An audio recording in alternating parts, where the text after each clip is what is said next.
Bishop Christopher Senyonjo. And thank you so much for your incredible leadership and your courage in the work that you do in Uganda and the inspiration that you give us, both here in San Francisco and globally, as we fight for incredible human rights as one global community.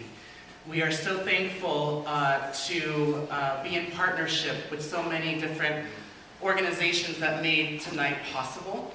And I want to just take the time to thank Integrity USA, also the Bayard Rustin Coalition, and Equality California.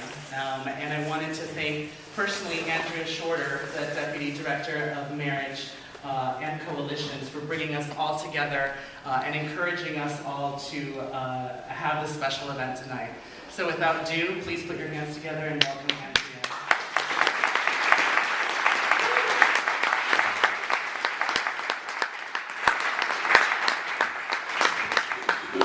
Good evening, everyone. Good evening. Hello. Welcome, welcome.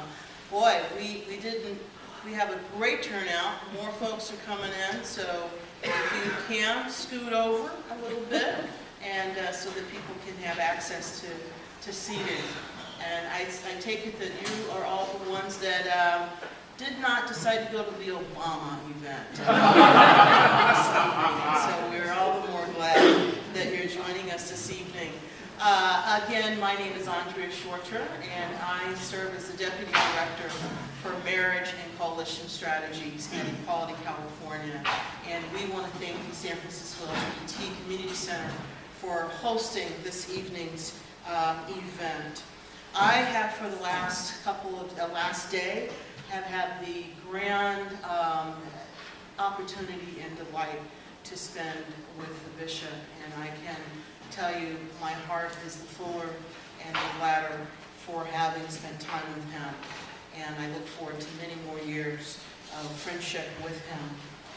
I'm going to give some introduction about the bishop. I think that some of you have read or have heard or begin to have some conversations about what's happening in Uganda.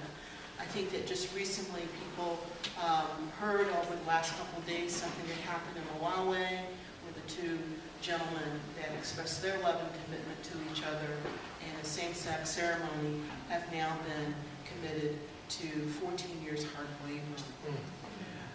So there's something afoot. There's something happening in our sister continent of Africa.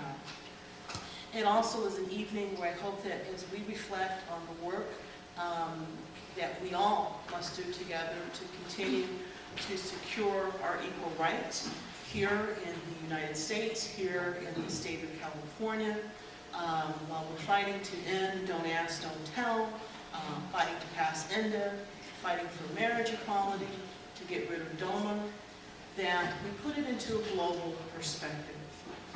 Right now we're looking at some very dire circumstances in Uganda. For many years now, U.S. religious conservatives have actively and successfully recruited a number of African religious leaders to promote a campaign to promote homophobia and restrict the human rights of LGBT people in Africa. This main issue behind this campaign is the progressive movement toward the inclusion of and ordination of LGBT persons in mainline Protestant denominations, such as the Episcopal, Presbyterian, and Methodist churches in the United States. As these mainline denominations have become more welcoming and affirming of LGBT persons, the United States conservatives appeal to the global South, where the demographic center of Christianity is shifting, especially Africa, to get validation for their homophobic views.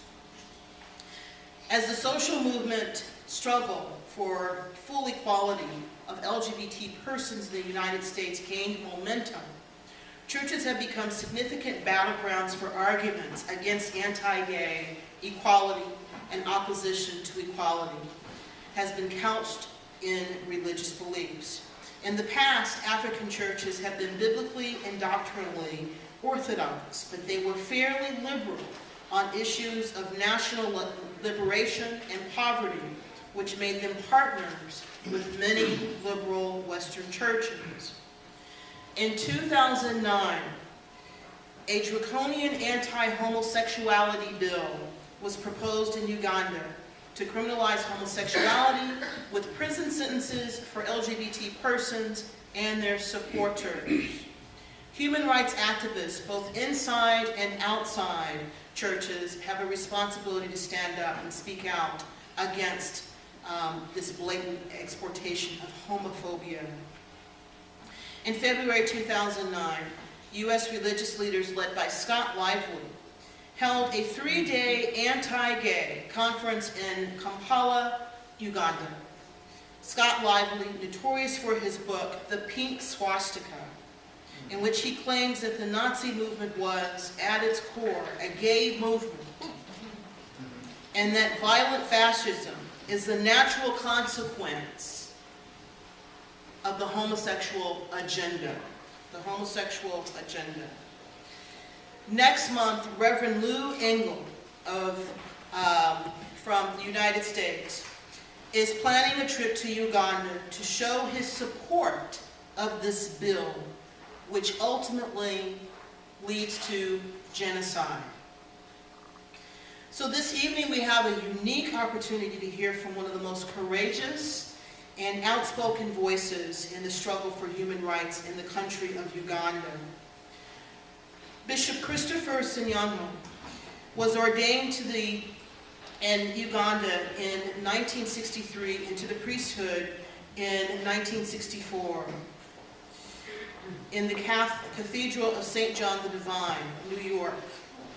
He studied at Union Theological Seminary in 1963 and received honorary degrees from Hale Divinity School, a Doctor of Divinity, in 1983, and a doctorate from Hartford Seminary in Connecticut.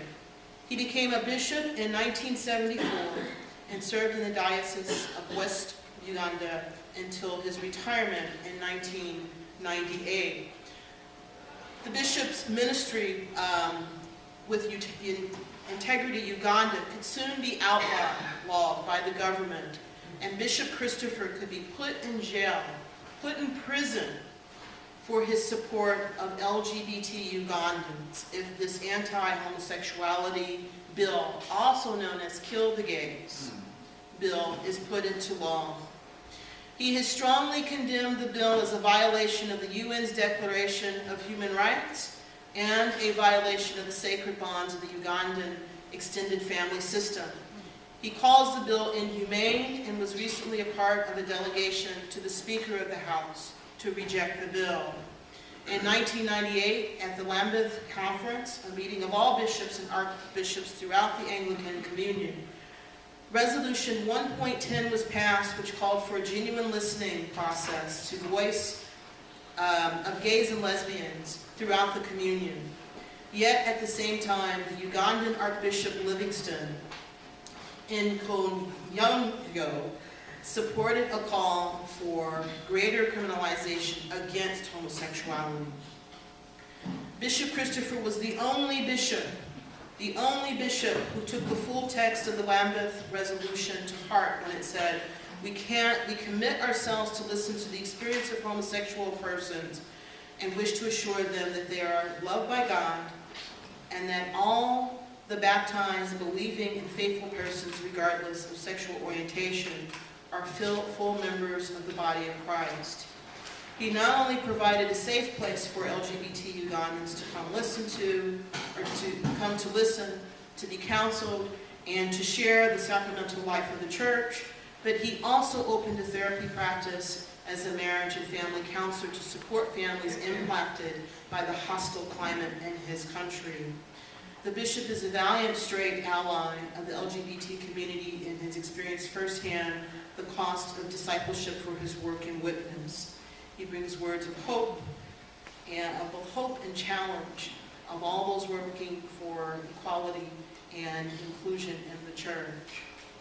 So that is who we are amongst today, this great man. The way that we are going to have discussion with the bishop this evening is we're going to have our wonderful Reverend Roland Stringfellow will be introducing and be in some interview with the bishop. And the Reverend Roland Stringfellow is an ordained clergy with the Metropolitan Community Church and works with the Pacific School of Religion, Center for Lesbian and Gay Studies, and Religion and Ministry. He's the director of the Bay Area Coalition of Welcoming Congregations and recently named director of African American Faith Community Project for California Faith for Equality. He has organized and led programs and activist actions with and for faith communities throughout the state of California for marriage equality. So please join me in welcoming the Bishop Christopher and also Reverend Stringfellow to the stage.